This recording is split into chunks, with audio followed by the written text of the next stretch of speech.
So, hello everyone. Welcome if you are new to the channel. Welcome back if you love me. I love you too. For those of you who are new, the ticker tape at the bottom is especially useful for you. It'll help you get used to who I am as a reader and the different language that I use here on the channel as I do these readings. For those of you who are not new, it's a great reminder, okay? So this reading, Spirit guided me to do a person's reading. I ended up getting 3 people. And it's been 3 days in the making. That's about how many days I've had to pop on and attempt to complete this video. So divine time indeed. The 3 different characters are interesting. And I've used 4 different decks for it. All right, I have used the Dungeons and Dragons Tarot cards with the Pathfinder Chronicles. I've used the Kipper deck. I've used my own hand-drawn deck. They're cards that I drew myself with Sharpies. Okay, I just call it my hand-drawn deck. I haven't officially given it a title yet. And then I've used the Wizard's Tarot by Barbara Moore. Okay, so those are the decks that I've used for this spread. And we are going to get into the overall energies. All right, what the overall concern of the matter is. All right, and I'm going to go through each top and bottom of the deck for you as an overall. Now, the tops of the deck is the conscious or the made aware. This is the energy that people are focused on.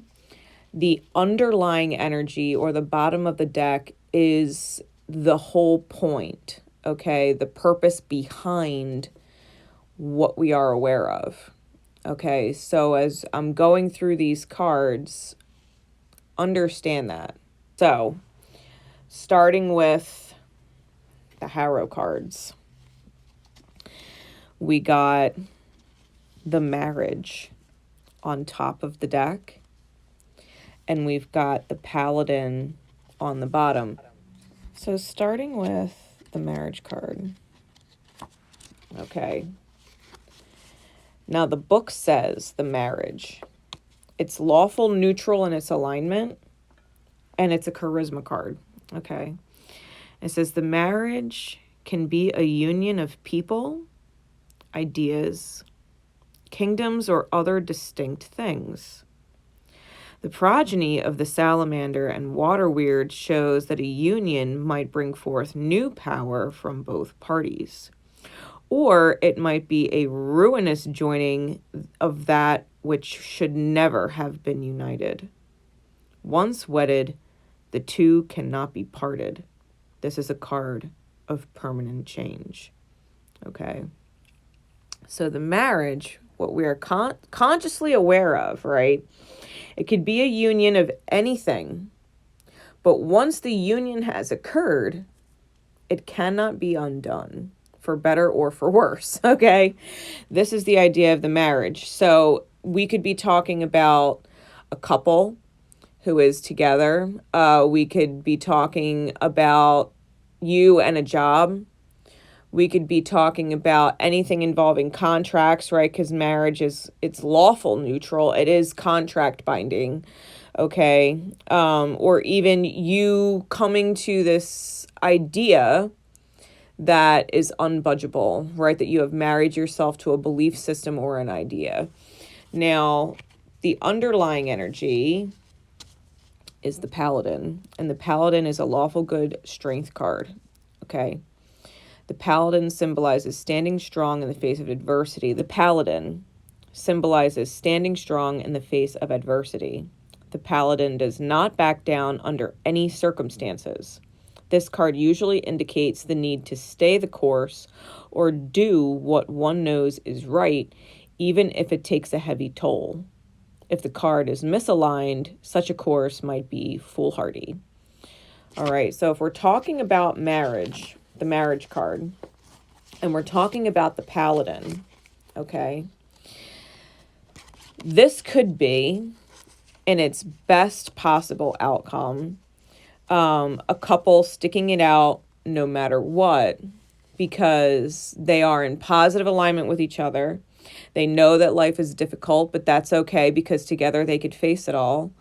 And it's life happening around them and for them to grow stronger together, not, you know, them doing misaligned things to each other and saying, oh, we're going to stick, because that's toxic, right? If one person, let's just use an example real quick, is a cheater, you know, that's a choice made by a person in the marriage. That's not an outside force like the death of a family member or environmental catastrophe, right, that they're getting through together. So there's a big difference, right? There's a big difference to sticking it out no matter what. In the face of life is very different than sticking it out no matter what in the face of and despite of each other. Okay, so in its best light, this is a couple who sticks it out no matter what life throws at them. They're not going to back down. They'll get through it, even if it's hard, right? Even if it's hard, they'll get through it. No matter what, they're in it for the long run, and it doesn't matter what kind of stresses life throws at them, they're going to get through it, in support of and consideration of each other always, right? Because when we talk about a marriage, there is three energies in the marriage. There is one for each individual and one of the union, right? There are three energies inside of a marriage. There's person number one, person number two, and the marriage itself. You know, it's its own entity, right? There's the individuals and then the union of the two. So you can't let any one of those things fall, or the whole dynamic ship falls, right? It's great if the marriage is being considered and one of the people is being considered, but the other person's not, you know, or both people are considering themselves, but they're not considering the union, right? Or both people are putting the union above all else to their own detriment, right? All three kind of have to be in balance. So in the lower energy of this, right? In the lower energy of this would be a ruinous joining, right? We're talking about the marriage. This would be a ruinous joining that cannot be undone, which means that they have decided to pop into this mentality that they are the paladin, and they're doing it no matter what, and they're not backing down. Even though it's taking a really heavy toll on them, and the course might be foolhardy, right? It's not actually the highest good course. So you might have a couple in the low energy, or the marriage of an idea, right? Take it how it resonates, the marriage of an idea in the low energy that you're not backing down from, right? That you're not willing to admit is not healthy, or it's toxic, right? Or it's creating damage to the people around you or the people in your care, right? If there's kids involved, because the marriage card does have a child on it, right? We have this fiery masculine, this watery feminine, and then we have this little like aquanaut child that they're holding, right? So just be aware of this, because if this is a part of the overall energy with these three persons, and it's going to be a little bit different for everyone, you really have to take it as it fits your dynamic, because you'll know if you and your partner are in alignment, like if you are in a relationship, right? If you're not, then this is going to be marriage to an idea, or marriage to a career, a job, right? It's something else that is fixed, that you're unwilling to budge from, whether it's good or bad, right? So if you're not in a relationship dynamic, this is likely concerning other things, including family, friendship circles and stuff. Okay. But for those of you in a relationship, this is most definitely talking about your marriage. Okay. Or if you are in a long-term or just a committed dynamic, right? If you're not married, but you're committed, right? That you've decided you're, Facebook official type shit. That it's public knowledge the two of you are together, you're loyal to each other, right? If that is the agreement, etc. For those of you in a relationship with someone else, this is most definitely about your relationship. Okay. So whether it's in alignment or out of alignment, you're gonna know. You already know. Because if you're happy with your partner, even though life is hard, obviously you're in the higher alignment. You're happy with your partner. You love your partner. You know your partner loves you. You both consider each other. You would never do anything to hurt the other. You're not the kind of people that, gets in each other's faces and starts to scream and yell at each other, right? It's not that kind of dynamic. It's not verbally abusive. It's not manipulative, right? It's not mentally or psychologically abusive. It's a healthy relationship that is dealing with life. That's the high aligned couple relationship, okay? Or you're in the low aligned, which means you're not happy. You're not happy. You're dealing with it, right? You're dealing with the fact that this is your partner. You're dealing with the fact that this is your circumstance. You definitely might have verbal or physical abuse issues in the dynamic. You may or may not have financial issues, including secrets, right? You may have infidelity involved. You may not be considering each other. It could be extremely codependent and highly manipulative, where, you're trying to convince the other that everything is fine and you're going to stick it out no matter what, but you really fucking hate the fact that you're where you are. You really regret the choice you made being with such a person or putting yourself in such a circumstance, right, on the low end of this dynamic ship. So depending on, how you resonate to this reading, ultimately the paladin in the marriage is about sticking something out for better or for worse and letting it bring you to the conclusion of what is right for you. And that's whether or not you come to this conclusion in a relatively short period of time, or if it takes you the rest of your lifetime, right? Because the marriage card is a permanent change. And so whether it's with a person or a belief system, right? Because you could be married to a person, but this reading could be talking about the belief system that keeps you with said person. Okay? This is about what is best for you. And really acknowledging what it is you're truly married to. Because contracts, homes, bank accounts, careers, people, like all those things change according to the beliefs that you hold inside your mind. So if we're really going to get down to like the quantum meta of it all, the reason why your life is what it is, or you're married to who you're married to, is because of a belief system that you hold that is either in your favor or it's toxic to you. Okay? And the paladin's energy ultimately is pushing you to see what ideas or beliefs have you married that have created such an experience in your outer experience, whether it's with certain people or careers or places or whatever, right? What ideas have you married that create your experience? Do you believe that cheating is acceptable? Is that belief creating a positive experience? Right? Whether you're the cheater believing it's okay, or the one being cheated on that is accepting that it's okay and it's tolerable and you're going to stick it out no matter what, right? And it's creating an unhealthy experience or negative feelings, right? Or it's creating a toxic relationship that other people are witnessing. Like, what we're really, really talking about with the marriage and the paladin is deciding what is best for you to marry within yourself as a belief system. Because if you decide, and that's going to be your integrity, right? Ultimately, that's your integrity. Because if you believe that it's not okay, it's not acceptable, even if you've done it in the past, right?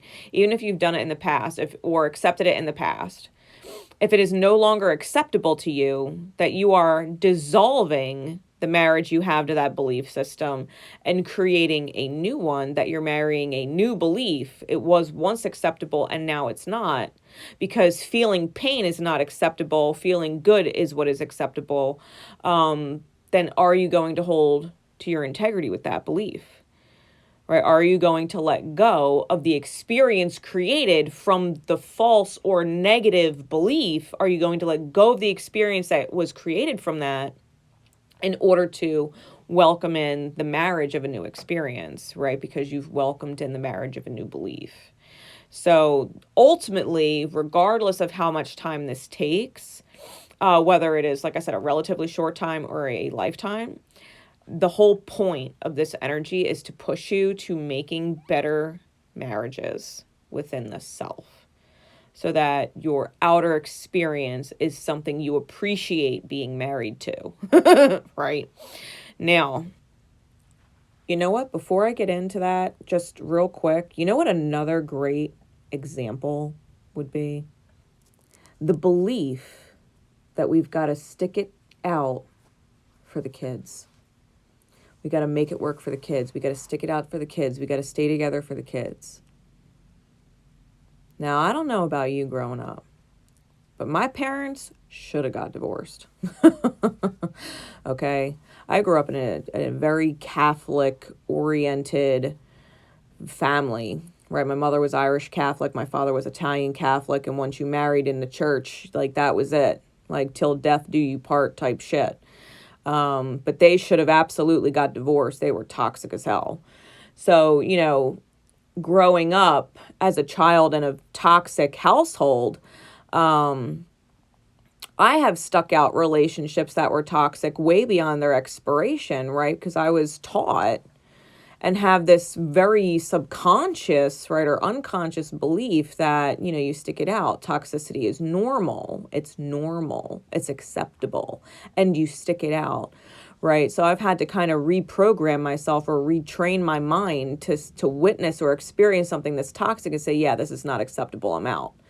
You know, no, I'm not going to continue like this. I'm not doing this anymore, and I'm done. You know, and not giving benefit of the doubt second chances all the time, because, well, I watched my mother do that with my father's alcoholism, you know. So maybe benefit of the doubt is not a good thing, right? But they stuck it out. They stuck it out no matter what. And so if you're of this belief that you're sticking it out for the kids, because sticking it out for the kids is better than having split parents or going through a divorce, right? Maybe you were a product of divorced parents. Maybe your parents fighting with each other and arguing with each other, still, you know, being split was unhealthy.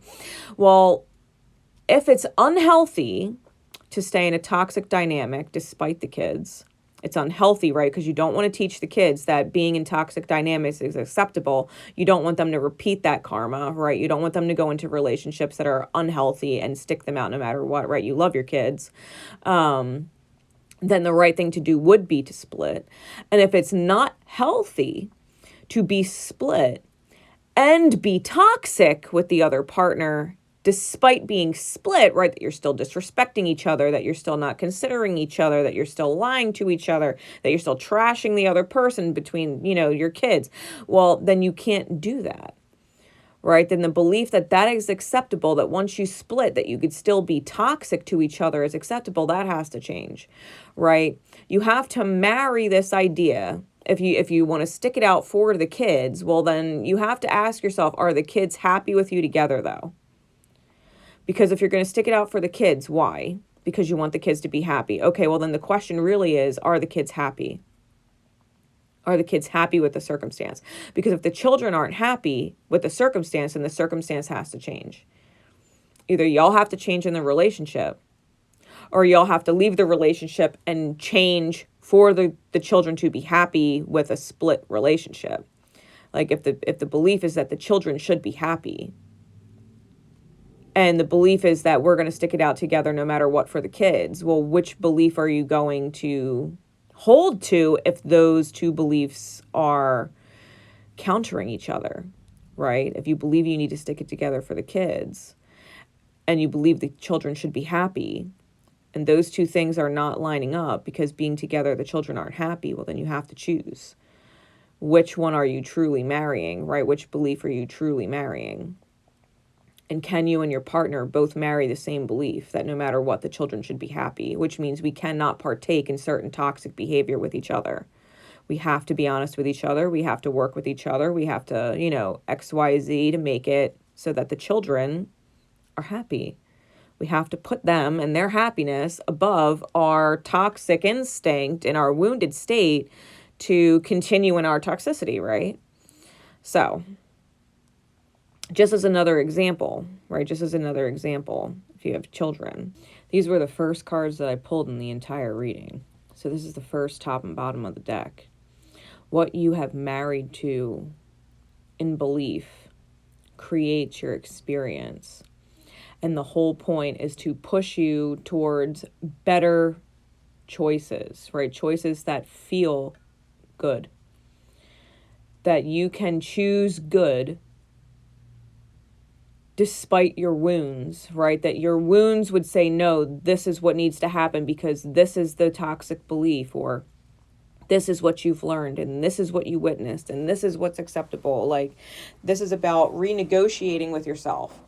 Like, yeah, this is what I experienced, but this is what I want to experience. So if these beliefs created what I have experienced, right? Whether I've witnessed it from other people and they held the same beliefs I do and it's being recreated, right? This is what my beliefs have created. And what I have created is not what I want. So I have to change my beliefs. I have to allow my beliefs to evolve based on the experience I've had with other beliefs. This is the Paladin and the marriage. Okay? Now, as we switch into the Kipper deck, we've got the Pathway on top and Judication on bottom. Okay, which also talks about legalities and contracts. The card literally depicts a couple in front of a judge. Now, whenever I see judges and courts and things like that, of course, it can mean a literal legal issue, right? And if you read the description from the book, it'll give you some insights. But the way I'm seeing the court is the spiritual higher court. Right? This is the court of the universe. This is where is your energy? Where is your alignment? Right? Because like attracts like. This is universal law. There's a reason why they call it universal laws. There's 12 universal laws. So when I see Judication being the bottom of the deck, ultimately the pathway is going to lead to a final verdict with whatever it is, okay? In this dynamic ship that you're having with another or with yourself. What have you married, right? And what is the ultimate alignment? What is the ultimate verdict of the beliefs that you've married?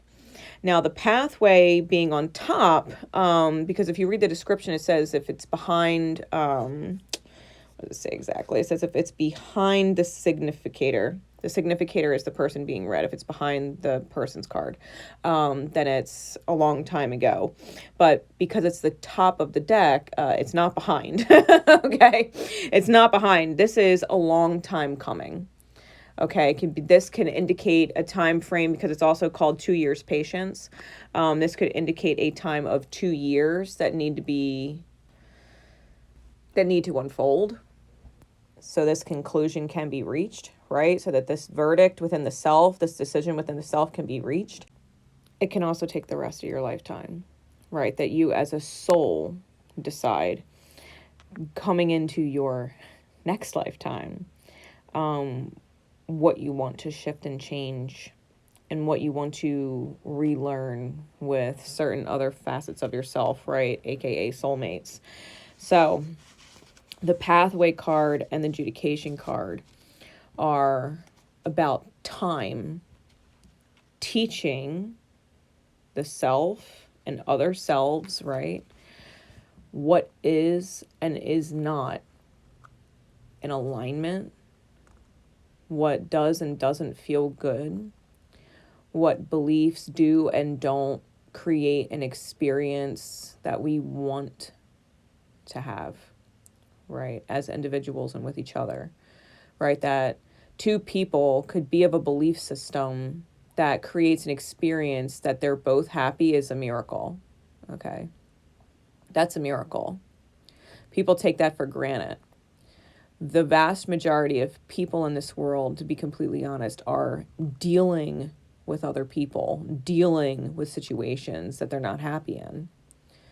So for two people to actually come together with common beliefs that create a feel-good experience despite, you know, the uncontrollable things in life, that's a miracle.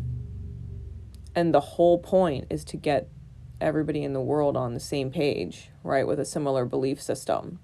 A belief system that when we all work together, despite life happening, right, like environmental catastrophe or whatever, right, whatever happens, that we would all be able to support each other no matter what. That we would all be able to create a feel-good experience for each other no matter what. That we wouldn't want anybody to suffer, right? That's the whole point. And so it starts with you, right? The whole world can't change if you yourself don't change. If you don't shift your beliefs and create better, well, you are a part of the whole world. The whole world can't heal if you don't choose to heal. The ripple starts with you, right? That's my big motto, right? If everybody in the world just focused on healing themselves, the whole world would be healed. This is about healing our belief systems. And there being ultimately a verdict, right? Not just in the next couple years, but at the end of this lifetime. You know, it's like if you were to stand before the scales of judgment, right, and have your soul weighed up against a feather, would your soul be heavy? Well, regret is heavy. Guilt is heavy. What if, right? The what if is heavy. The anger, the resentment is heavy. The fear of not being good enough is heavy, right? Insecurity, it's heavy. Hate is heavy. Self-loathing is heavy.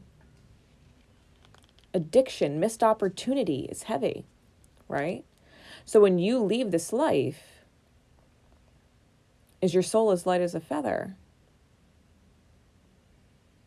Or could you have done better? Could you have aligned better? Could you have chosen better? And all that falls on your belief system, right? Your belief system. So, the needle and thread and the key are the next two. The needle and thread, the red thread, actually goes back to, I believe it's Japanese myth. And it's about the thread that connects certain souls. It is the thread that cannot be severed. Okay, so we're talking about marriage. We're talking about pathway. We're talking about adjudication. We're talking about the red thread.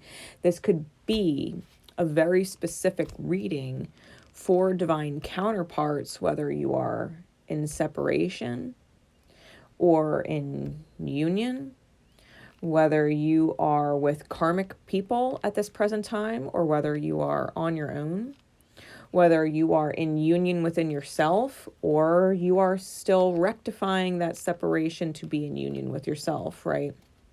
The red thread is about who we are connected to that we don't feel we can ever truly be apart from or forget. We can never forget them, right? And the needle and thread, if you think about what a needle and thread does, it mends things, right? It mends things. It puts things that are ripped or torn back together, whether it's stitching a hole in your clothes or, you know, the symbolism of stitching a broken heart back together. We use stitches to help wounds, right? If we get deep gashes or deep cuts that would leave scars, right? We use a needle and thread to mend. So needle and thread symbolically is mending, which ties in perfectly with, well, the key, right? The key that connects us, the key being Chiron, the key also being very Platonian. Okay, people talk about the key to the afterlife or the key to the underworld, right? The key to heaven, right? The gate. All these gates, they have keys, right? Opening doors require keys. So there's all this portal energy indicative with the key. The key helps us move from one place to another, from one energy to another. Okay. We may have very strong Chiron connections with people that we feel bound to never forget. Strong Chiron connections to people we feel bound to never forget. That's the red thread. You might have one person like this. You might have multiple people like this.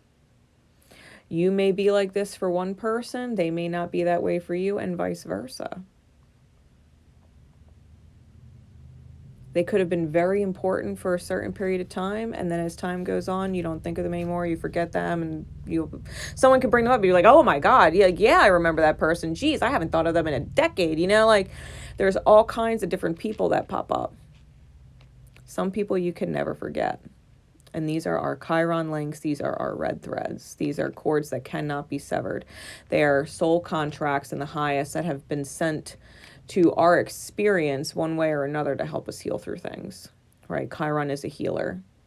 It's a martyr, but it's a healer. So chances are the people you can never forget are someone you martyred yourself for.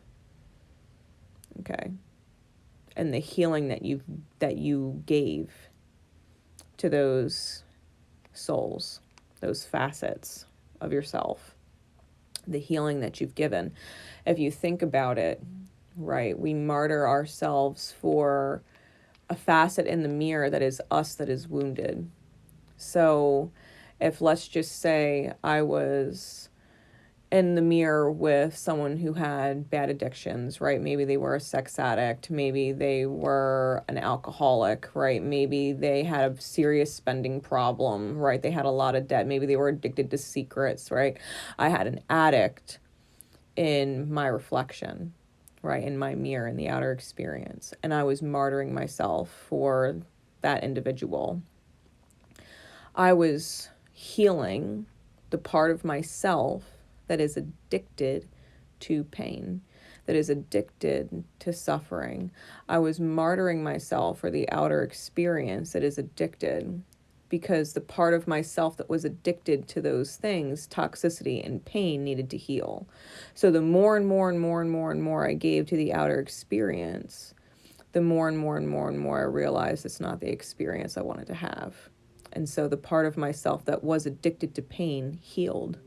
And I left the addict, right? Left the pain that I was addicted to, and that was reflecting in my mirror. No longer held the belief that I had to stay and heal this person. I had to heal myself. The belief changed, right? I deserve to suffer changed to I don't deserve to suffer. The belief that I have to heal them changed to they are responsible for healing themselves. The belief changed. The belief of other people, I like feeling needed. I like that they lean on me. I like that they need me because I don't feel like I'll ever be alone, changed. I don't want them to lean on me. It's heavy. I'd rather be alone. Right? The belief changed. Maybe I had a bully in my experience. Maybe I had someone that was really mean. Maybe they talked down to me. Maybe they were gaslighting me, right? Psychological bullying. Maybe they were verbally or physically abusive. Maybe they were financially abusive. They were using me, right? And I was in the mirror bullying myself. So I'm martyring, right, Chiron, giving and giving and giving and giving all this love to the bully. And the belief system changed. I don't deserve to be bullied. That's not who I am. You can call me a bitch, but I know that I'm not. You can call me this, but I know I'm not. You can call me a cheater, but I know I'm not. You can call me a liar, but I know that I'm not. And I'm not going to be bullied anymore. I'm not going to be called things that I'm not. I'm not going to have that in my mirror anymore. Right? The belief system changed. That the abuse was acceptable, tolerable, and normal, and that I had to love it anyway, changed. It's not acceptable. It's not tolerable. It's not normal. And I'm not going to love something that is not lovable behavior. I'm not going to love an experience that is not lovable. I'm not going to love an experience that's painful. I'm not going to do it. Right? The belief system changed. So Chiron, when we connect ourselves via the key, right, this red thread, when we connect ourselves, if you think about the thread and a key, right, we sometimes think of the kite, right, the kite with the key, and we harnessed lightning, right? We think of that image of Benjamin Franklin, right? That image of Benjamin Franklin standing outside in the middle of a thunderstorm with a kite and a key, right? He was trying to prove that lightning was a force that we could harness, which symbolically is big in and of itself, but we think of that. So the thread and the key is how we receive the lightning, which is truly the divine download, right? Lightning, especially in Tarot, is the divine. It's the epiphany, right? It's the divine download. It's the aha moment, lightning. It's Zeus, right? If you think about Zeus and the lightning bolts, Zeus is the almighty, head of the gods of Olympus, and he uses lightning to change the reality for humans, right? So if you think about the synchronicities of lightning and the key and the red thread, these two things coming out together, when we go through these deep healings, right, where we martyr the self for the outer experience in order to heal the self, we get revelation, we get epiphany, right? And this is what the force or the divine download, right? The harnessing of lightning, this is what the force or the download is. So the top and bottom of this deck for this reading represent, right? We've got the marriage and the paladin, the marriage that needs to shift, right? It's either in high alignment or it's not. And if it's not, it needs to shift. The belief needs to shift. And then we have the pathway and the verdict, which is the journey to coming to a conclusion. And it's about our healing, right? It's about our healing with the thread, the needle and thread, and the key. Now, we have the Page of Cups and the Knight of Wands. The Page of Cups, once we've gone through this connection, right, this marriage with other people in our reality because of our marriage to our beliefs, when we, as time passes, come to a verdict, right, come to a resolution about said contracted belief, right, this marriage of a belief that's created our reality, when we come to a conclusion about it and we go through this healing, we have these revelations. We find ourselves at the Page of Cups and the Knight of Wands. The Page of Cups is all about compassion. It's about beginner's heart, right? Because the suit of cups is the suit of emotions. It's water. It's the suit of love. It's the heart, okay? We find ourselves at beginner's emotion, where we have to hold compassion for the self, where we have to forgive the self, right? Because the Page of Cups sometimes denotes an apology. Apologize to the self. I'm sorry. I was holding this belief, and this belief was so painful. This belief was creating such a painful experience. I'm so sorry I held that belief for as long as I did. I'm so sorry. And being able to apologize to the self and allowing that to ripple into the outer experience, to allow that self-apology to create waves. You could see in the Page of Cups as she's walking through the water, it's creating all of this upturn, right? All of this water is moving up into the card. It's creating a splash. It's creating ripples. There's ripples all over the water. And so having compassion for the self and saying, hey, you don't deserve to suffer. Hey, you don't deserve this pain. Hey, they don't deserve to suffer either. You say you care about them enough to end their suffering, end your poor belief system, your poor behavior, that it's okay to continue like this. Shift the self. Shift the self. You can't change somebody else, but you can change yourself. If they want to hold on to their toxic belief systems, that's okay. They'll learn. They'll learn.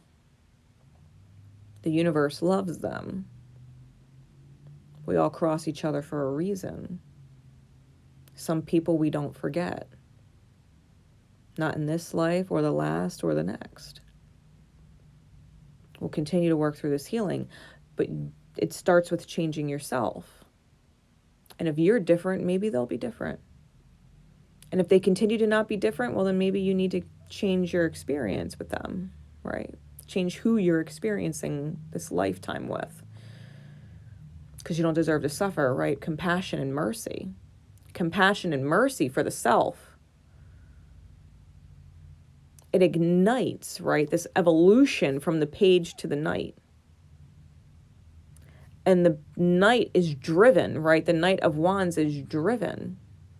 The Knight of Wands fights for the innocence of the heart space, the purity of the heart space. It fights for the healing.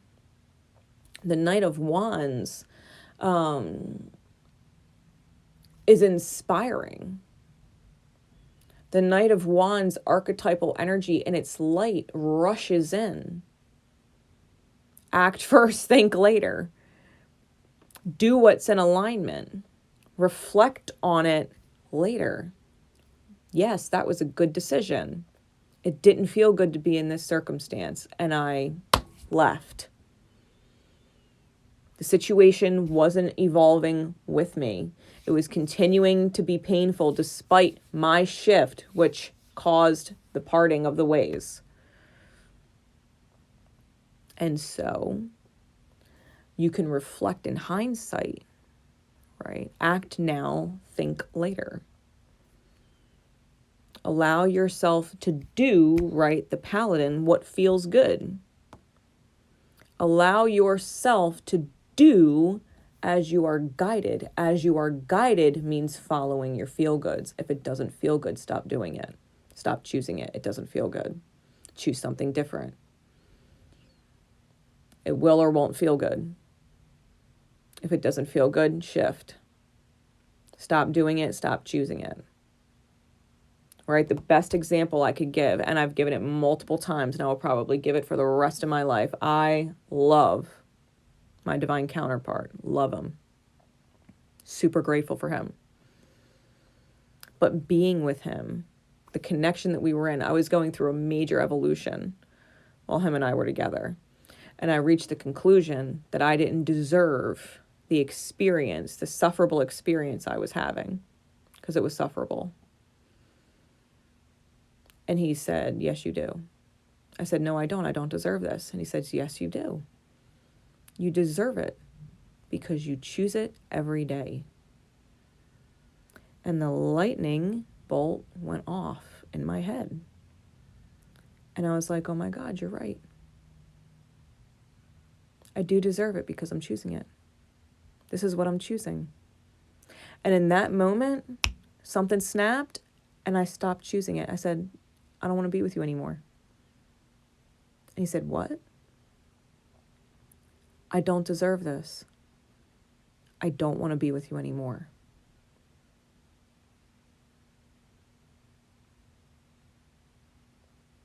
That was the ignition of the Knight of Wands, right? Going with the impulse, the ability to recognize what felt good and what didn't, and go with it. Act now, think later. And now, a year and a half later, thinking back on it, it was a great decision. It was a great decision. I didn't deserve that. And now, as time unfolded and the universe gave me multiple experiences that I reached a similar conclusion to, I found myself finally in a place that I deserve. I'm happy and at peace, and I deserve that. I'm successful and stable in my own right, and I deserve that. I've been through a lot in this life. I deserve to be where I'm at, and that's because I continuously chose what I didn't deserve. What didn't feel good, I don't deserve. If it doesn't feel good, I don't deserve it. And you're going to have to reach the same conclusion with yourself and apologize to the self for not knowing what got you into other situations with other dynamic shifts and people. It doesn't matter who they are, whether they're long-term romantic dynamics, whether they're family dynamics or friendship dynamics. If it doesn't feel good, it doesn't feel good.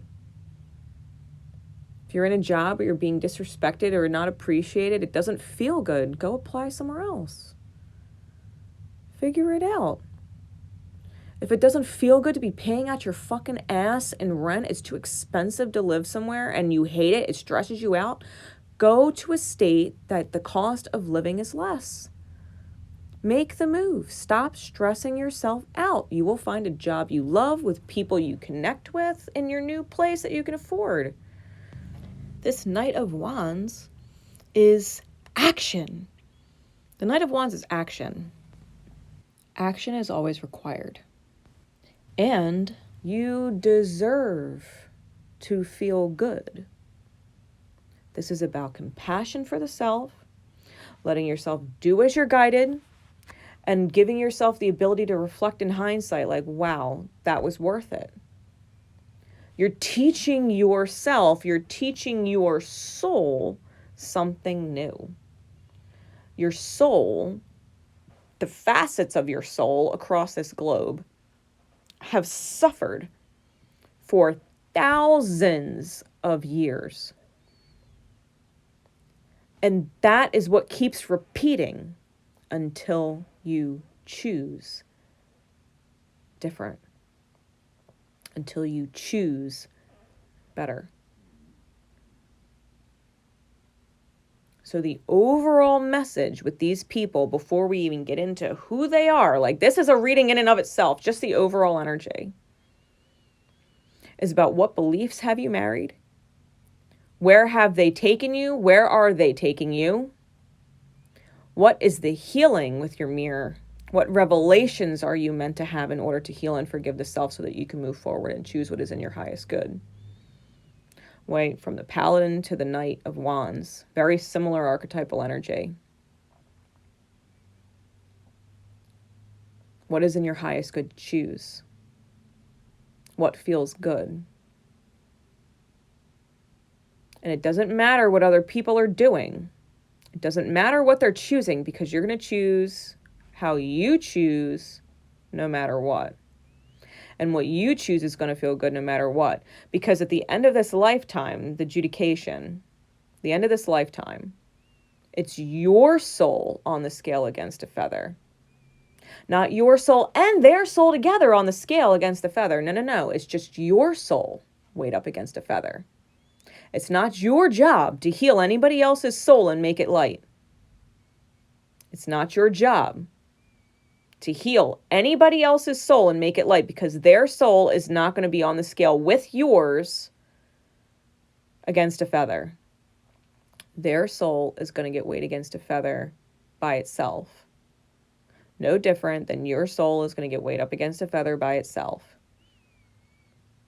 It doesn't matter who they are. Partner, parent, sibling, child, friend, coworker, stranger, it doesn't fucking matter. No one's soul is going to be on the scale with yours.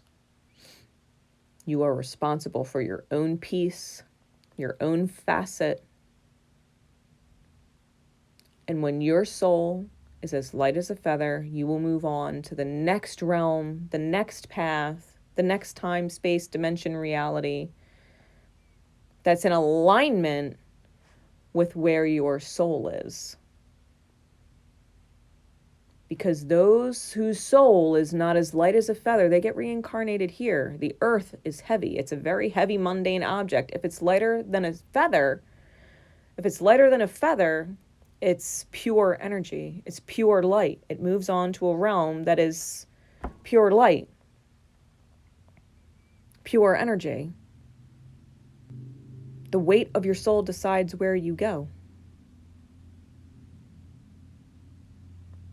This is the overall.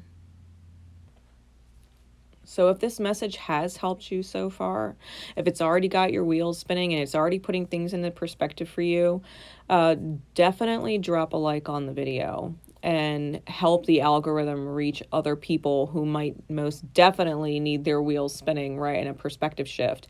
It'll be greatly appreciated in the greater ripple of things, right? Because if it's helping you, then it could help others. So dropping a like is greatly appreciated. And if you do want to leave a comment and just be like, yeah, you know, like this, put this into perspective for me. And, you know, this is the conclusion I've come to reflecting on a past dynamic. And, you know what, I did make a choice to stand up for myself once. And I am grateful that I did. You know, maybe I had another experience afterwards that I was able to do the same thing and it resulted in something that was better, right? Put it in the comments and let other people know that, you know, they're not alone. They're not alone going through their healing. Like, God knows I give my examples in the actual videos, and you guys appreciate it because you know you're not alone. So leaving a comment does the same thing. So thank you in advance to everyone who drops a like and leaves comments, because your ripple is as great as mine, and it's really appreciated. So without further ado, getting into the specifics. All right, the specifics of this message with the 3 persons. Now, I will say this about the 3 quote-unquote persons. They may be actual people. It could be a dynamic ship between people, right? Because I even mentioned before, like a marriage between people is 1 person, 2 person, and the marriage itself, right? All 3 have to be healthy in order for it to thrive and have longevity, right? You can't have a marriage between 2 people and have them not consider the marriage as an entity in and of itself, right? That they are a couple. They are individuals, but they are also in a marriage. They have individual responsibilities to themselves, and they have responsibilities to the dynamic, right? In order to keep all 3 healthy. So take the quote unquote persons as energies or entities or beings or circumstances that are relevant. Okay, so there's going to be 3 separate quote unquote persons. Oh, and before I forget, I did roll the astro dice for each of the quote unquote persons. So the astro dice, one has the signs, one has the houses, and one has the planets. And so what I did was I rolled all 3. And because each planet is ruled by a sign and each of the houses is ruled by a sign, I used all 3 dice to get an idea of what sign, or at least what big 3 influence, or Saturn, I guess, because we have, adjudication out here, and all of this, needle and thread energy. It's kind of karmic or law and order type energy. It could definitely be Saturn. So, take it as it resonates for you, but I did get 3 signs for each person, and I did record a video of me rolling those dice, so I will feature them with each person. It'll be the only time you see me in this video, but I did that just to give you some more insight. All right, and guys, timestamps are in the comments, so you can go back to different sections of the video at any given time. All right, whether you want the specifics on people or you want to go back to different specifics in the overall. I'm going to have that all time stamped out in the comments for you. Person number 1. All right, Spirit. Insight into person number 1. We've got Sagittarius. 3, which is the 3rd house, could also be Gemini, and Neptune, which is Pisces. All right. Person number 1 could have strong Sagittarius, Gemini, or Pisces placements. Now, person number 1 got the Teamster, High Honor, the Crossroad, and the Queen of Swords with the 7 of Cups. So to help you better understand the energy of quote-unquote person number 1, the Teamster is a truly neutral character, and it's a Constitution card. So Constitution is our life force energy, and it's a driving external force that keeps the subject going no matter what. This force can be physical or mental, as a person who exhorts others to continue on when they have no more strength to give. The force can be for good or ill, but it cannot be ignored. The half-orc depicted is leading a life of constant toil, but for his own betterment. Okay, this is what it says in the book. Now, if you take a close look at this card, it has 2 figures on it, right? It has the half-orc, which is the larger of the 2. And then it has this tinier figure riding on his back. And he's got a Roman flagrum. It's a scourging whip. I had to look this up because I was like, that looks fucking painful, right? So person number 1 with that kind of energy, and they're sweating, right? This orc is fucking sweating. So with this kind of energy, person number 1, they are definitely being driven by a force outside of themselves. No, in the higher perspective of things, it's the divine, okay? It's the divine. That's the little figure driving the painful experience per universal law, because the orc has essentially let itself be imprisoned or enslaved by the universe or divine law, right? They have enslaved themselves. They've chosen it. And ultimately, it is for the greater purpose of healing. In the mundane reality of things, it might be that person number 1 is driven to certain choices because they're providing for a family, right? They have a partner to take care of. They have children to take care of. They have a house to maintain. They have a car payment they need to continue making, right? So they're doing things in order to maintain the life that they have chosen, right? They're being driven by forces outside of themselves now. They're being driven by bills. They're being driven by credit. They're being driven by family dynamics, right? These are all of the things on the back of, right, quote unquote, on the back of person number 1. They have all these responsibilities.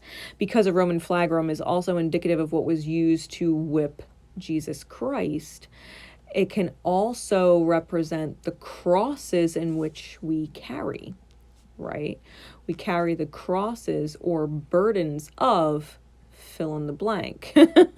We carry the crosses of our parents, right? Ancestral karma. We carry the crosses of the people that we love, right? Martyrdom.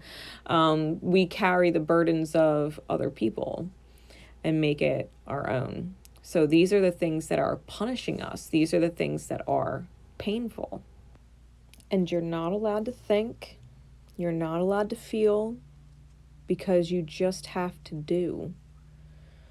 Right? That is the unfortunate circumstance of the teamster, or, you know, the team player. This is someone who is a team player, but they are in fact suffering. Okay, they're not free. They're beholden to the external. This person has sacrificed themselves, their life, their freedom for the external experience. Now, with high honor here, this is why life is a gift. Okay, this is why life is a blessing, because healing is a gift. It's a blessing. So just the fact that, quote unquote, person number 1 is here living as a soul, it's a high honor to live. It's a high honor to live. The crossroad is, what do we choose in this life? Okay. What do we choose in this life? Because if I look at high honor in the book, it says, this is the most enabling and positive card. It literally means trophies, medals, honor, success, promotion, a raise, graduating. The person is on their way up socially or professionally. It's a descriptor for big or tall. It is achievement, advancement, recognition, and promotion. It is knowledge becoming wisdom. It's a declaration of solving problems and the resolution of difficulties. It's a degree, certificate, award, or medal. Okay, just doing a quick sum of the book. High honor, the whole point of going through this quote-unquote toil is to graduate from enslavement to the external, being dictated, right? Our life being dictated by the external. that we are reacting to external conditions and doing in alignment with external conditions, and recognizing that the external conditions are because we have in fact chosen it. Now the crossroad is, do I continue with what I've chosen, or do I choose differently? Do I continue in the painful or sufferable experience that I've chosen, or do I choose different? Or do I choose something else? Maybe I don't want to be beholden to a car payment. Maybe I'm going to let go of my car and trade it in for a car of lesser value so that I don't have a car payment anymore. Maybe I don't want to live with roommates, so I'm going to go move to a location I can afford and live on my own. Maybe me being a parent is unfortunate for my children because I really shouldn't be a parent. I really shouldn't be a parent. My behavior is teaching them incorrectly. Maybe I don't know how to stop drinking. Maybe I don't know how to stop using drugs. Maybe I don't know how to treat their mother or their father, right? The other parent. Maybe I don't treat them well. Maybe we're in a constantly toxic dynamic and these children are in pain. It's clear that they're in pain. They're withdrawn. They're depressed. They're angry. They're acting out. They're upset and crying, right? They're not getting attention. Maybe these children that I love are better off without me as a parent, without me as their parent, right? Or as an active role. Maybe it is better that I separate myself and just own the responsibility of financially taking care of them, right? What are the choices that this person is facing? Because right now they are not allowed to feel. They are not allowed to think or have an opinion. They have to do according to the external experience that is driving them. You have to stay with this person. You have to stay in this job. You have to stay in this house or this location. You have to stay in this job. You have to stay a parent. Whatever they have to do. Person number 1 with the Queen of Swords and the 7 of Cups is listening to the truth in their heart space, right, with the Queen of Swords. Their heart space is speaking the truth. It either feels good or it doesn't. It's either what they want or it's not. It's what they imagined or it's not. And they're looking at their choices. They're literally at a crossroad.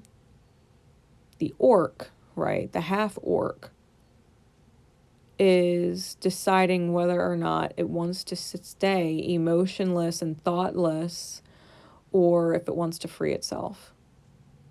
Do I want to continue in this pain, or do I want to throw this little frickin' figure, the weight of karma, the weight of the crosses I'm bearing, off?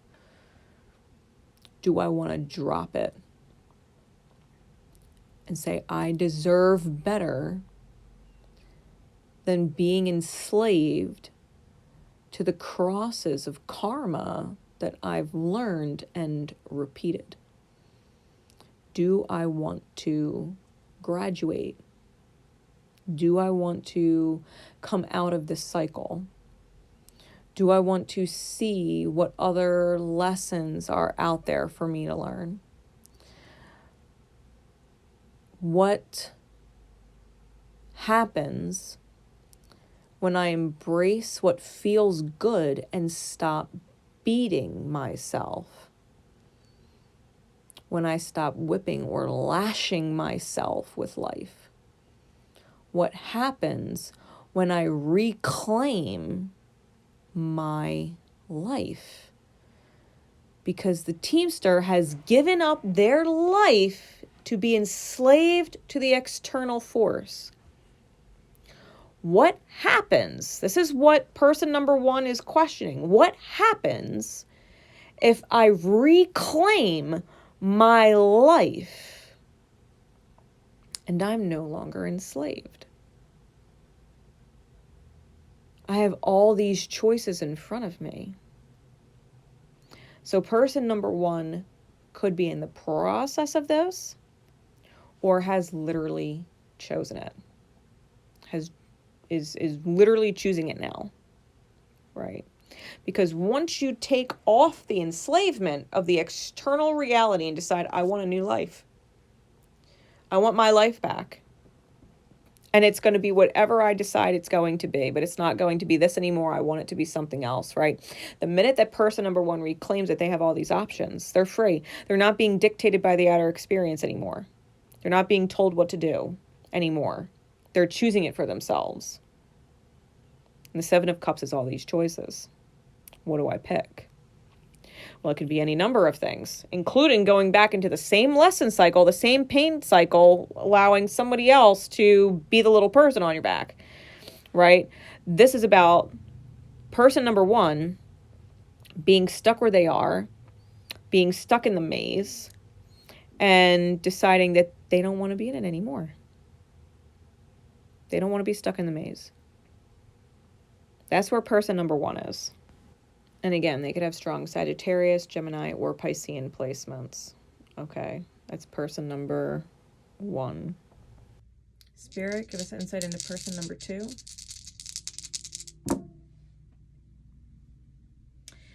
All right, we've got Venus, which could be Libra or Taurus. We've got 3 again, and Gemini, so double Gemini.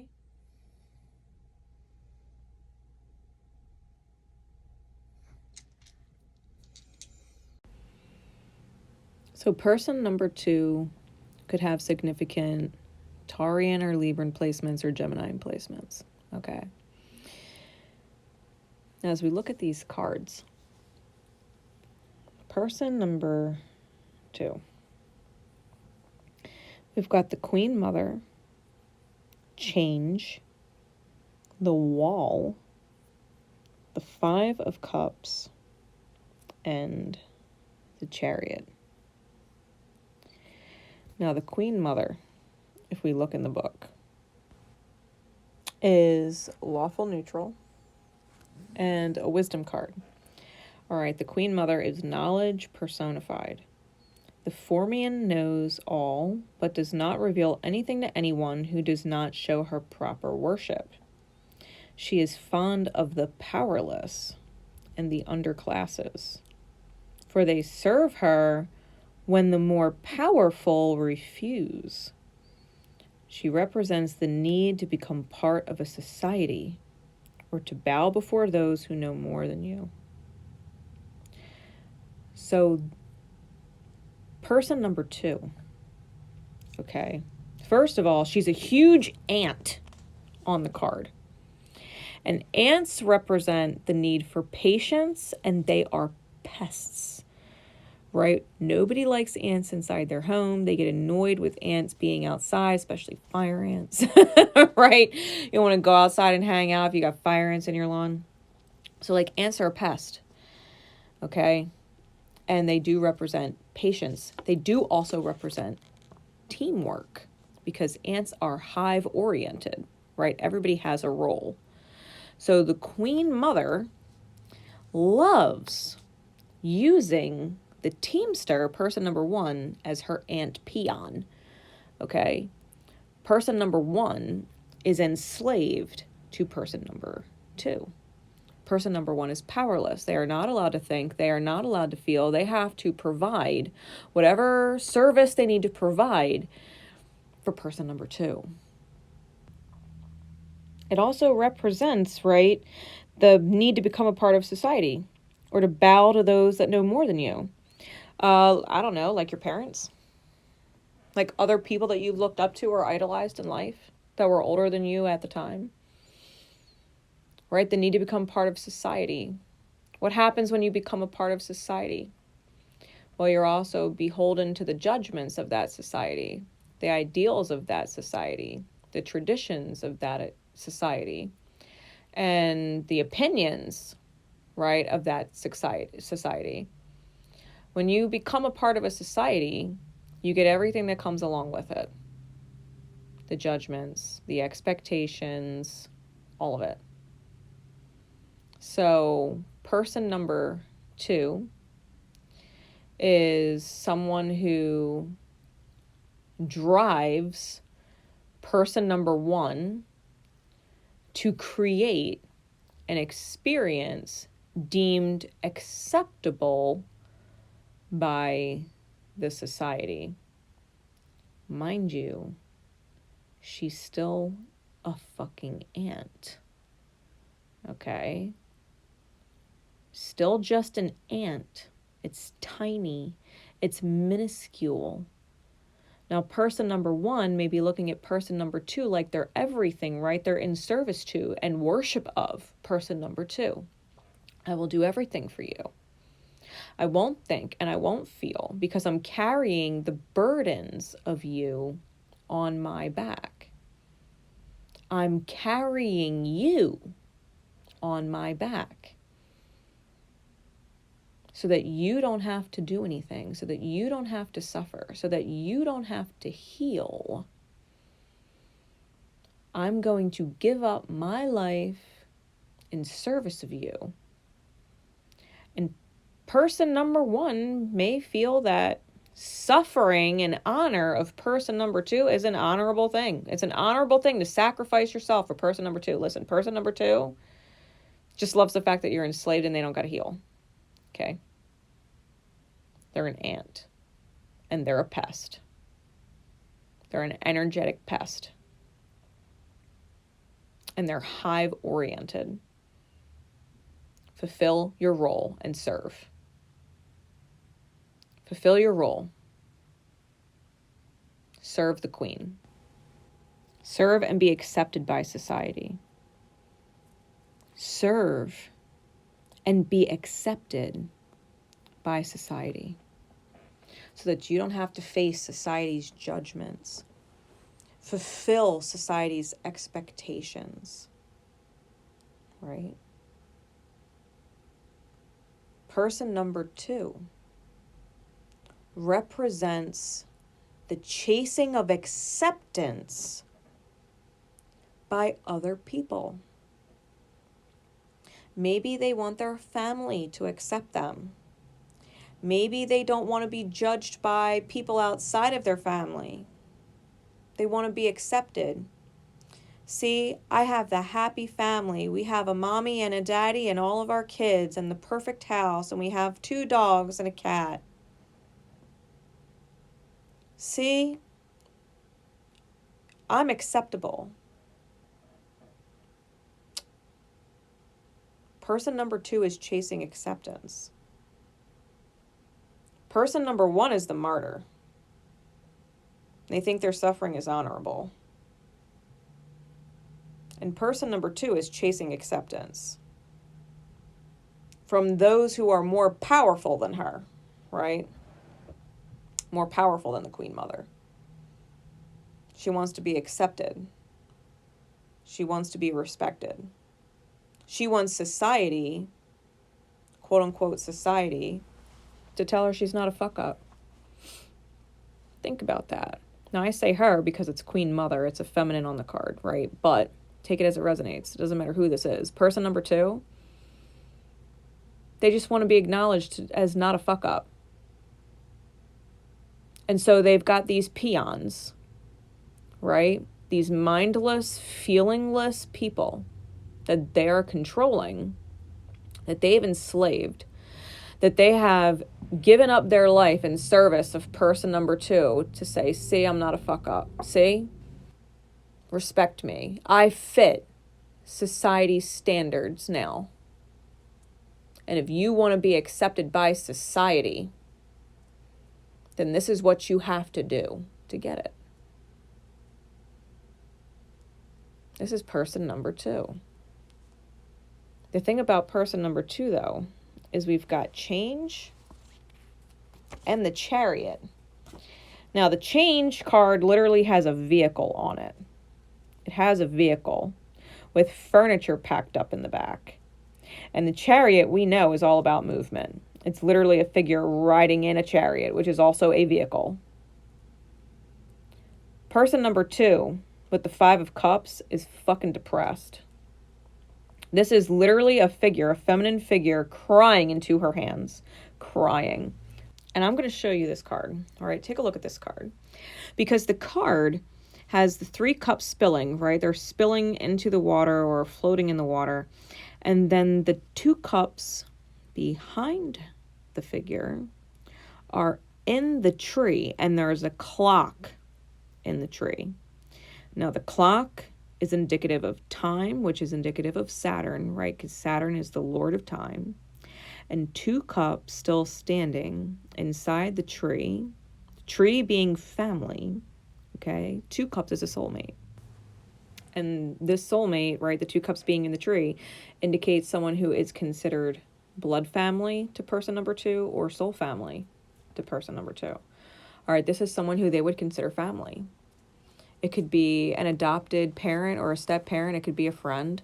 It could be an ex, right? But it's someone that they feel really close to or really connected to, that they also felt safe with, that they knew they could trust with their life. So despite person number 2 being in the Queen Mother position, where they have people who are just doing, right, mindlessly doing for them, ignoring or negating feelings, right, serving them, they're really sad.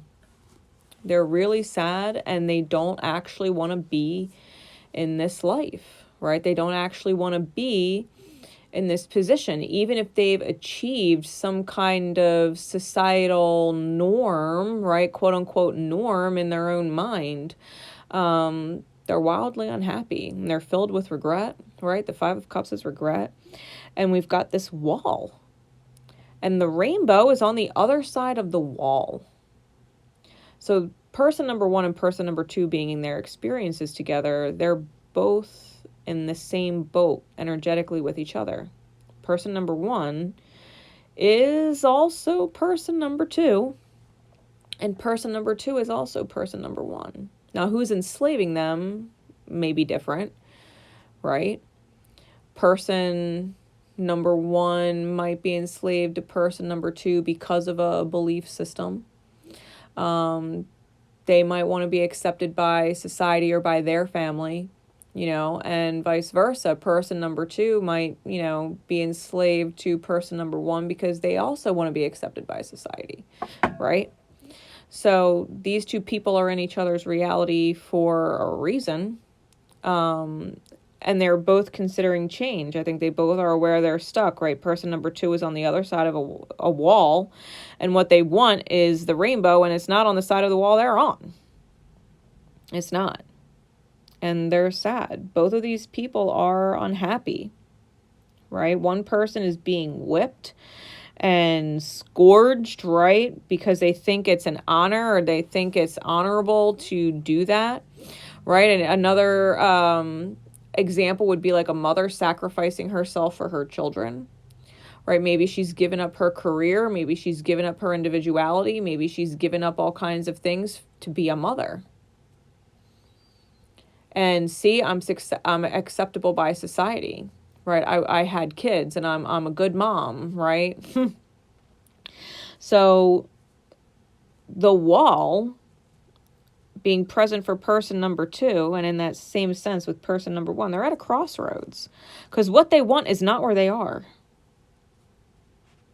They don't actually like feeling enslaved to society, if you want to really look at it that way. They don't want to be enslaved to society. They don't want to do what everybody else tells them is normal. They don't want to be the cookie cutter. They don't want to have, the mommy and the daddy and the kids and the house with the white picket fence and the 2 dogs and a cat and a nice car. See, we're happy. We go out and we do things together. See, we're acceptable. They don't fucking want to do it. They don't want to do it. Maybe they want it, but not with each other. Maybe they feel enslaved to the fact that they have children together. Right? Maybe the society that they're seeking acceptance from is their children. Think about that. Maybe they want acceptance from their children. Tell me I'm a good parent. When you grow up, tell me I did a great job. Tell me you want to raise your kids just like I raised you. Tell me you're glad that I made the decision to stay with your other parent. Tell me I made the right choice. Approval seeking. And it doesn't matter if you're seeking the approval of your kids or the approval of your family or the approval of society. The whole point is it's approval seeking. And that's what's keeping you enslaved.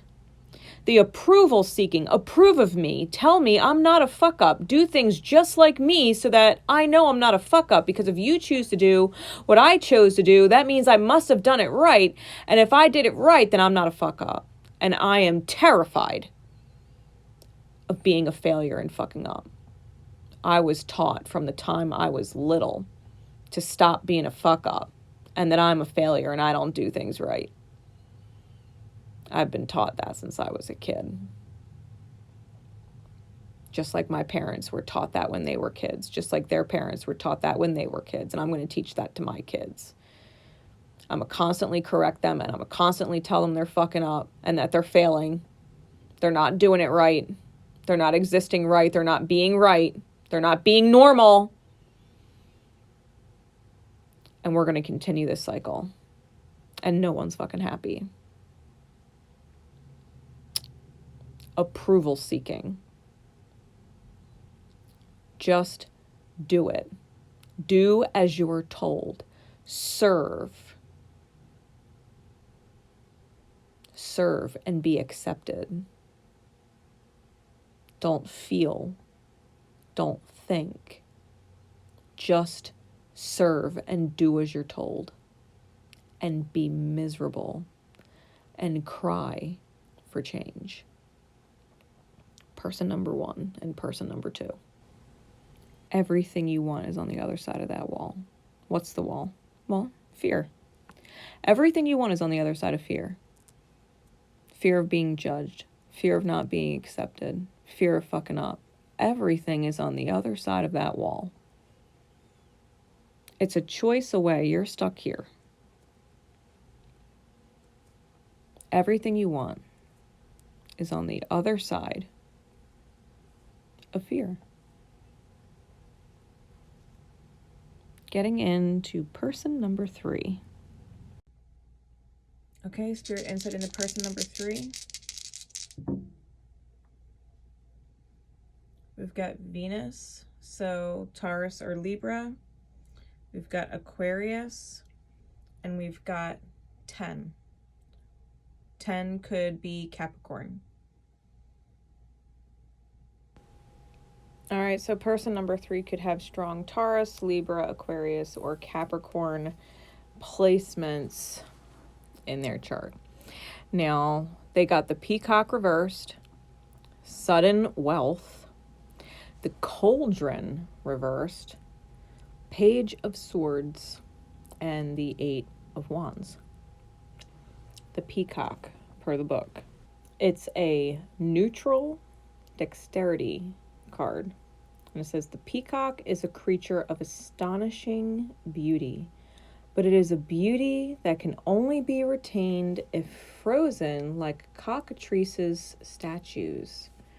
Smarter people accept the passage of time and dance out of the peacock's way. Its appearance always signifies a sudden personal shift in attitude or societal change. Now, for those of you who are not D&D privy, this is a cockatrice.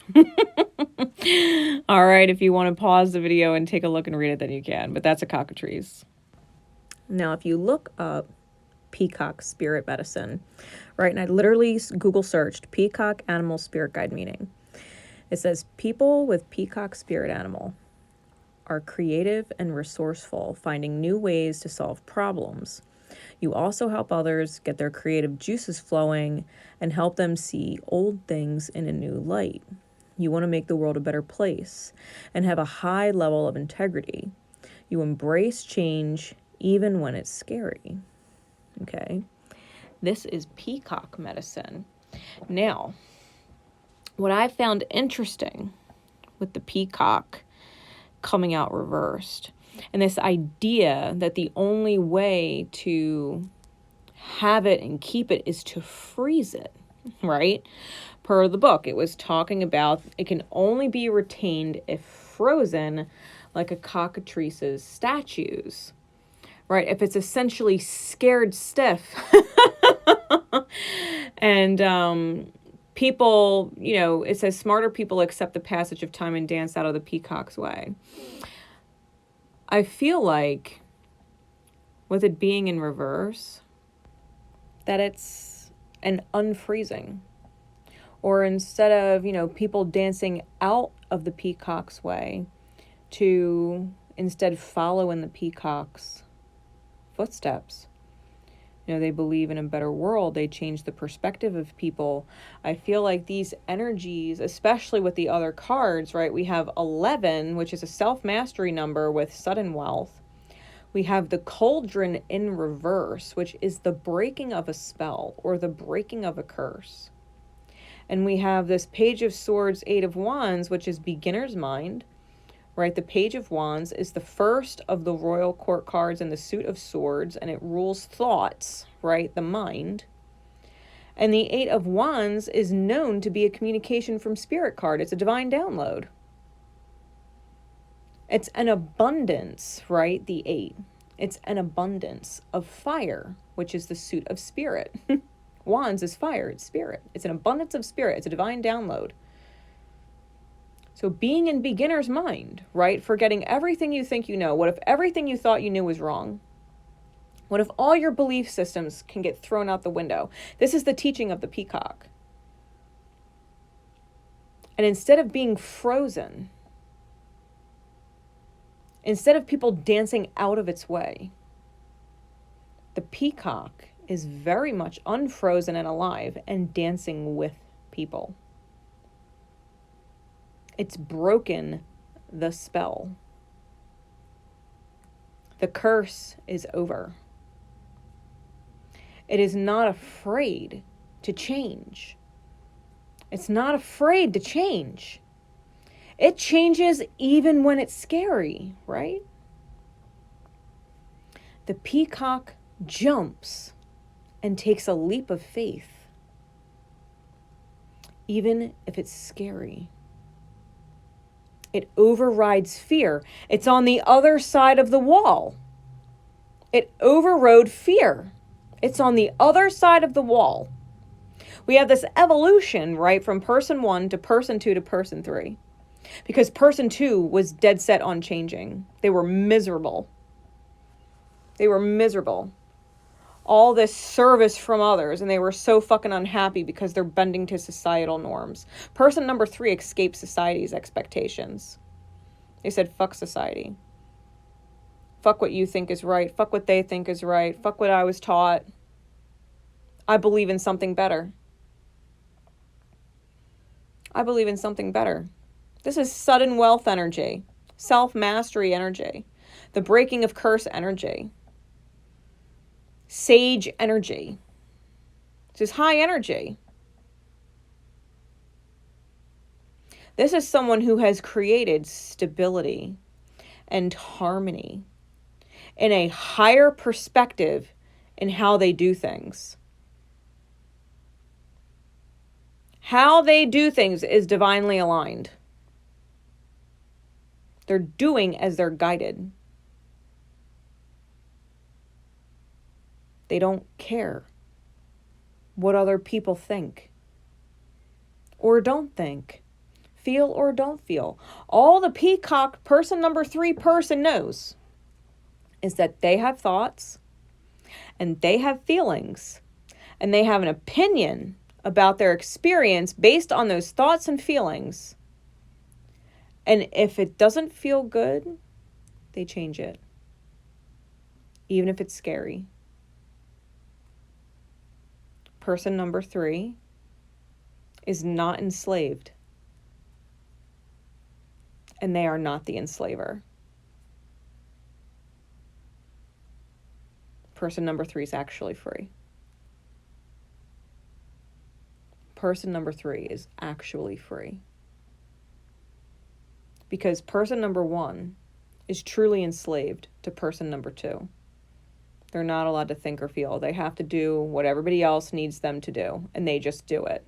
Even if it is painful, punishingly painful to do it. And person number 2, the enslaver, the acceptance-seeking individual, is essentially a slave to society, being accepted. They're a slave to being accepted by society. Whatever quote-unquote society is for them, whether it's a family unit, a friendship circle, or something greater. And person number 3, they don't care to control anybody. They don't need anybody to control. They don't want to control. And they don't want to be controlled. And so they aren't. And so they aren't. They are not controlling or controlled. They're humble. They accept that the universe is unfolding before them, and they are simply meant to receive it and choose.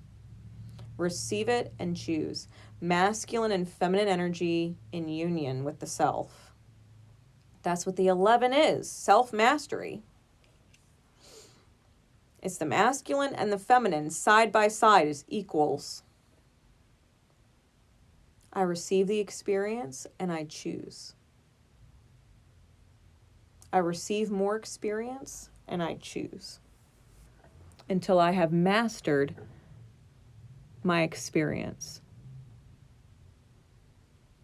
And if for whatever reason experience no longer feels good the way it was, I won't be afraid to choose differently. I won't be afraid to choose again. Because every time I choose in alignment with what feels good, I get to experience more good. I'm not stuck. Everything I want is not on the other side of a wall. I'm free. Person number 3 is free. They are in the highest aligned energy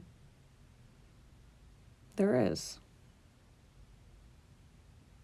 They've broken karma, ancestral karma.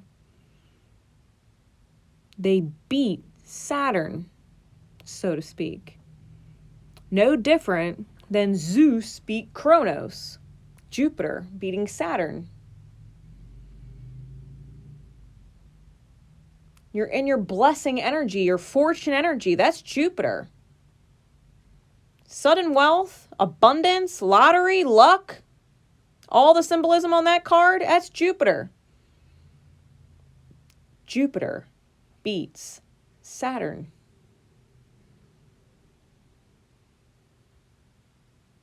This person busted out of karma. They're free. They're not repeating the same patterns. They're not repeating the same familial, societal, ancestral patterns. They're free. They got out. They broke the curse. They're out. They are forever the teacher and the student.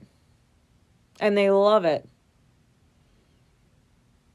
Getting the downloads, being the alchemist, right? Being the alchemist.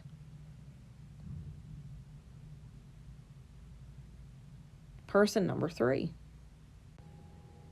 So in conclusion, right? We started with the marriage and the paladin, pathway and adjudication, the needle and thread and the key, Page of Cups and the Knight of Wands. This is about our belief systems and how the divine is constantly pushing us to evolve our belief systems.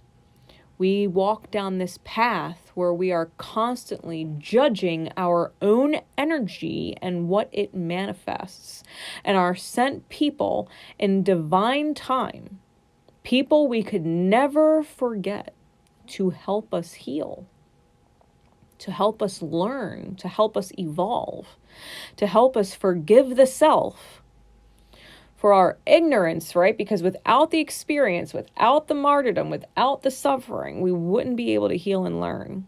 To forgive ourselves for the ignorance that caused our suffering and act in a higher alignment.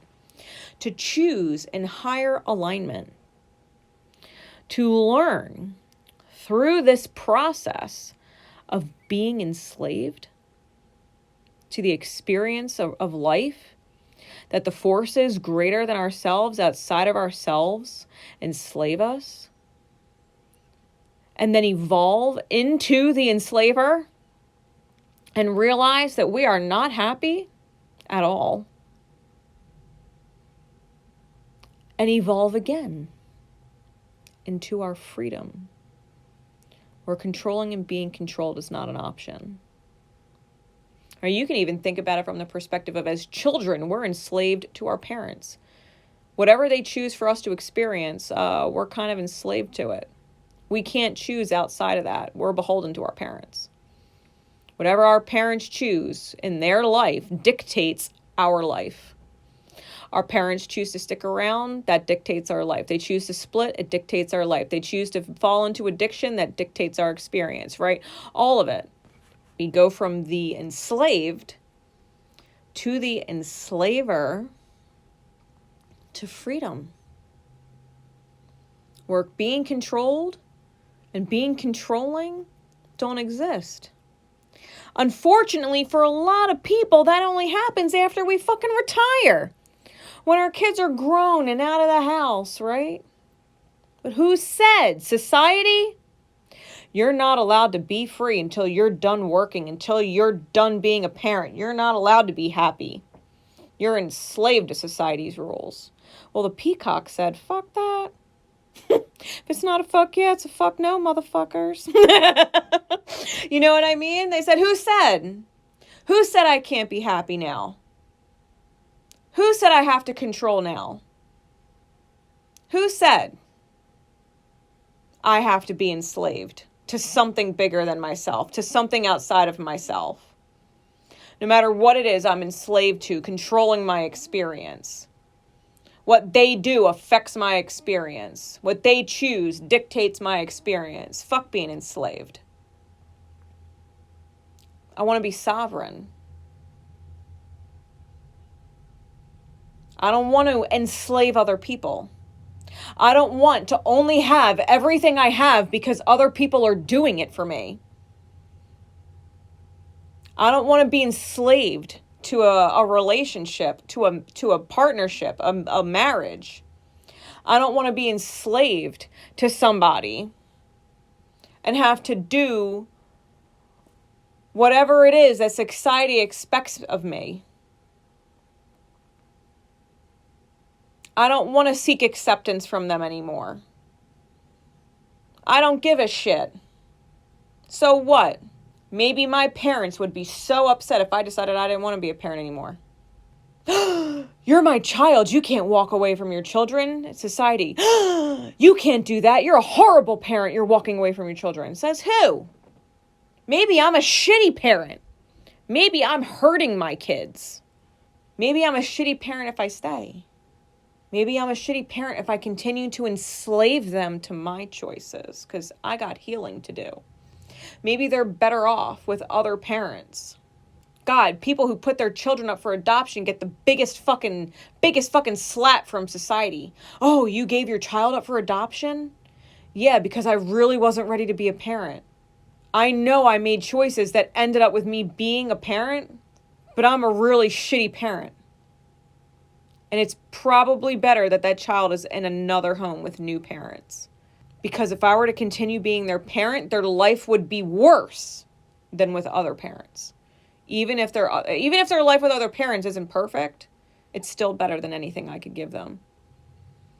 They had to love their child enough to override society's condemnation. They had to love their child enough to give it the opportunity, the potential to have a better life, any life they could provide in the state that they were in. That is unconditional love right there. That's peacock energy. Someone overrode fear and society's expectations. Shit, if you think about it, Zeus's mother, Rhea, right? You want to talk about lightning?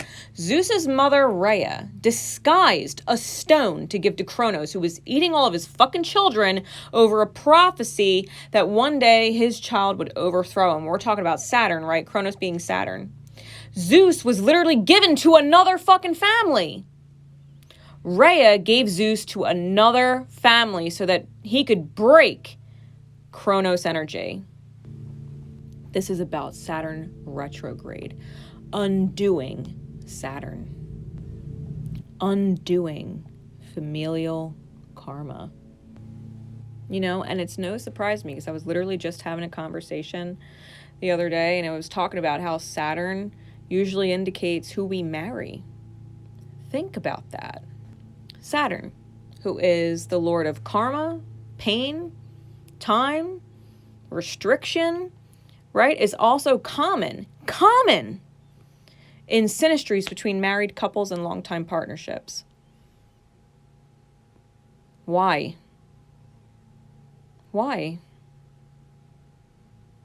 That's what this whole message is about. It's about undoing Saturn.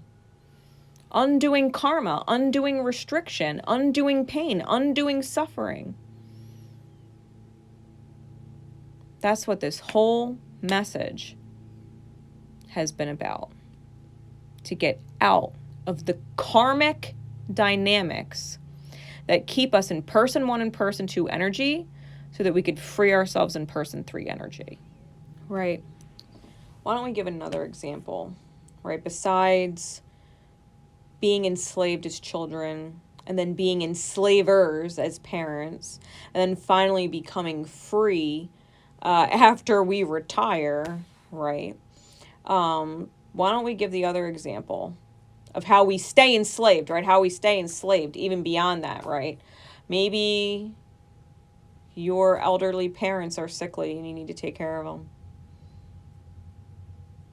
right? So you finally got your children out of the house. You finally retired. You're no longer beholden to the career that, you know, you've built to sustain your societal accepted life. And now you've got to take care of your sickly parents, your elderly parents. Why? Well, it's one thing if you love your parents and you want to take care of them. It's another thing if you don't. It's another thing if it would cause an impingement on your life.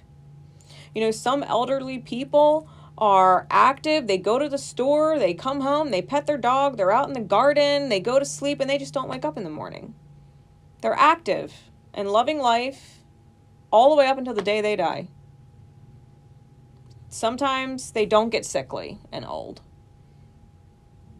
But maybe your parent does. Okay. They're old and they're sickly and they need someone to take care of them. Well, I don't care how much slack I get for it. That's what nursing homes are for. Grace, that's awful. You know nursing homes have a reputation for not being that great. Okay. And they made life choices that put them in a position where they are sickly and need to be taken care of in their old age. And if a nursing home is not that great, all right. But their choices got them there. If they made different choices, they might not be old and sickly. They might be old and vibrant and lively and die in their sleep. They made the choices they made. Their soul is going to get weighed on the scale against a feather, no different than mine. Do they have regrets? I'm sure they do. They have regrets that cause them to get sickly. They made choices that ended up resulting in them being in a nursing home. I'm sure they'll have regrets. They'll probably come back here and try again. Do you have regrets? Did you miss out on life? Did you miss out on your retirement? Did you miss out on your vacations? Did you miss out on fill in the blank because you were taking care of a sickly parent? Who, honest to God, would have never really wanted to be a burden on you anyway? Because a parent that loves you ain't going to want to be a burden on you. I know I sure as shit don't want to be a burden on my son. I don't ever want to impinge on his life. Ever. That's why I don't make choices that are going to make me a burden on him. So, I don't have any regrets. I'm not going to want my son to have regrets. He wants to take care of me, great. He don't? Great. Put me in a nursing home. I'll liven up the place. I heal wherever I go. Put me in a nursing home. That's fine. Live your best life. Don't feel guilty. Don't have regrets. It's your life. Your soul's going to get weighed against a feather too. Don't be heavy for me. I won't be heavy for you. So whatever you needed to take away from this message today, or whenever you catch it in divine time, I have faith that it will have opened up your eyes, opened up your mind to the possibilities of what freedom actually looks like. When you give a fuck so much that you give yourself permission to stop giving a fuck.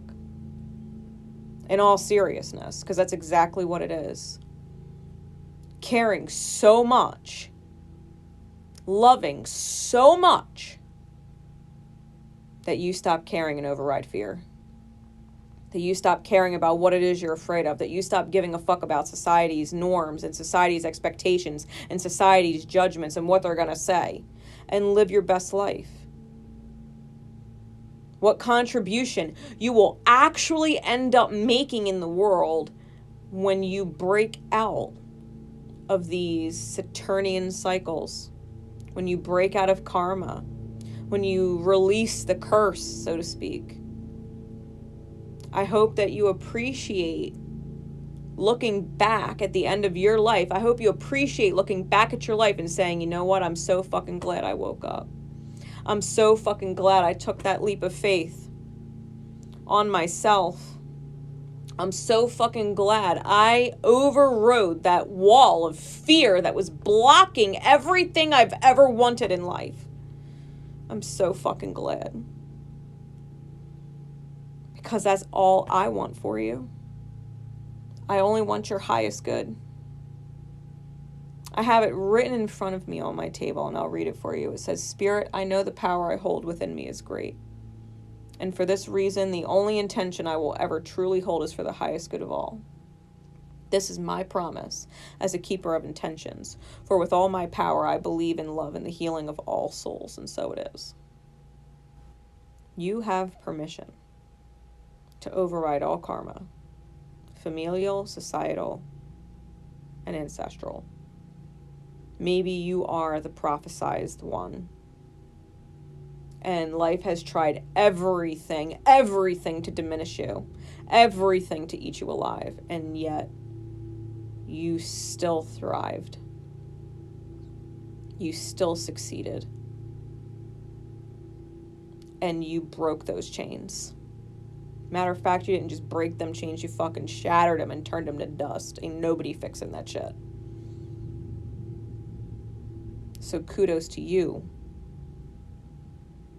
for breaking chains and being better and serving as a living, breathing example of what breaking curses looks like, about what breaking ancestral patterns looks like.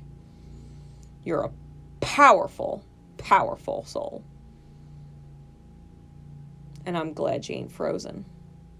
I'm glad you're dancing around with everybody else and letting them know that dancing is a possibility. Dancing with the divine. Right? Dancing with the divine. So, this video is damn near 2 hours long. I love y'all. I love you all. But I'm going to get going. So until next time, I love you. My love and support is with you always. Take care, guys.